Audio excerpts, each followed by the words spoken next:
El neologismo literacidad,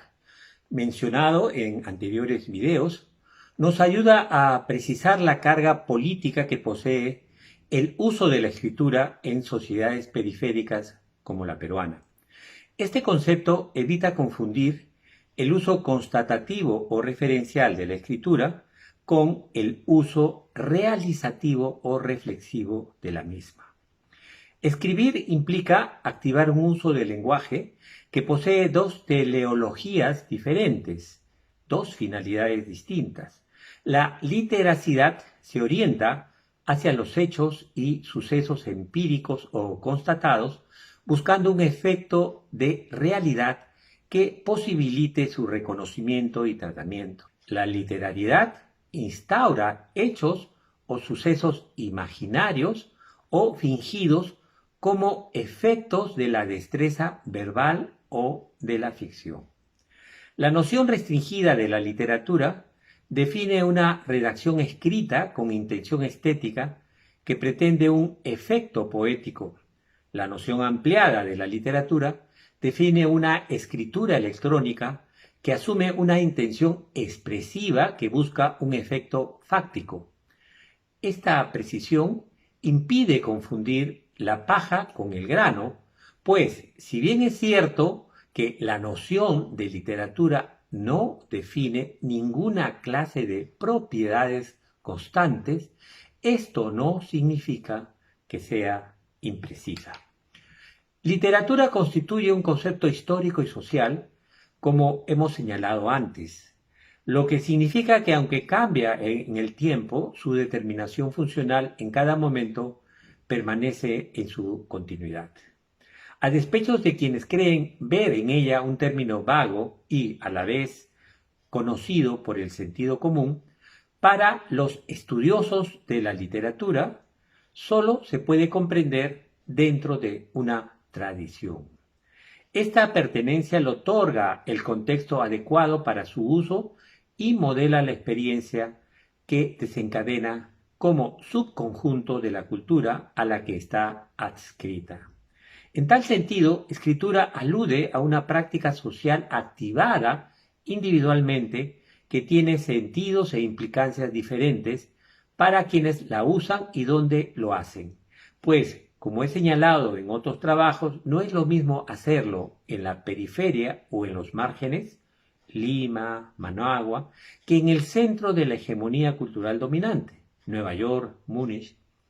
Si nos distanciamos de las actitudes apocalípticas o celebratorias, podemos reconocer que más que crisis estamos viviendo una metamorfosis de la práctica de la escritura laica que formula una serie de retos a las ciencias humanas en general y a los estudios literarios en particular.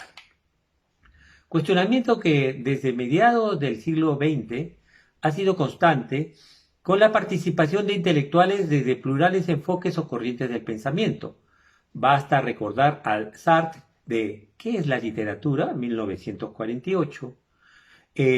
Blanchot de El espacio literario, 1955, y el libro Porvenir, 1959, Barthes de El grado cero de la escritura, 1953, y Foucault de Las palabras y las cosas, 1966, El orden del discurso y del lenguaje y la literatura, 1964. Asimismo, a inicios del siglo XXI, retomado por Terry Eagleton de Después de la teoría, 2003, y El acontecimiento de la literatura, 2012, Jacques Rancière de El inconsciente estético, 2005, y La palabra muda, Ensayo sobre las contradicciones de la literatura, 2009, Boris Groys de Sobre lo nuevo, Ensayo de una economía cultural, y Arte en flujo, Ensayo sobre la evanescencia del presente, 2016, y Jean-Marie Schaffer de ¿Por qué la ficción?, 1999, y Pequeña ecología de los estudios literarios, 2011.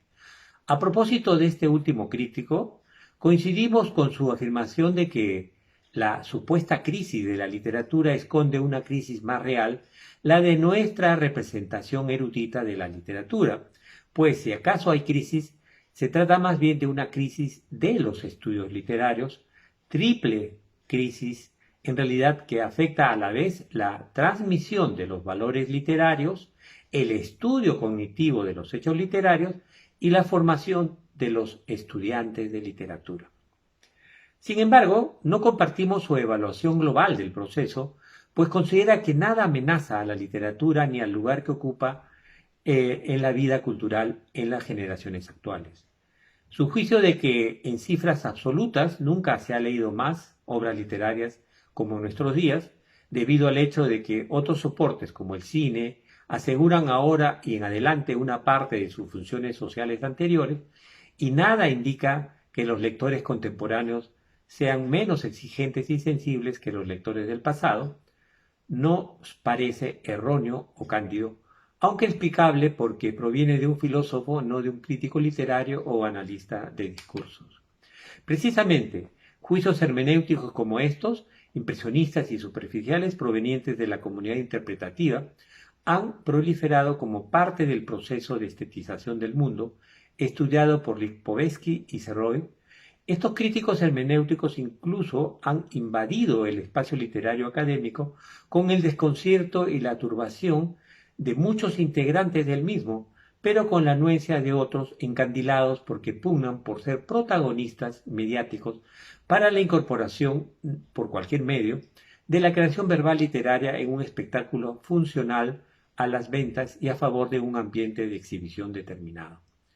Los nuevos escritores, por lo general, han utilizado directamente a los críticos literarios en el espacio de exposición o ferias, a menudo para conseguir que sus obras transiten con el espectador hacia el mercado. En tal sentido, la anuencia de un sector de los estudiosos de la literatura ha convertido equivocadamente en equivalentes el campo o ámbito literario y el mercado literario. Tema que abordaremos en el próximo video.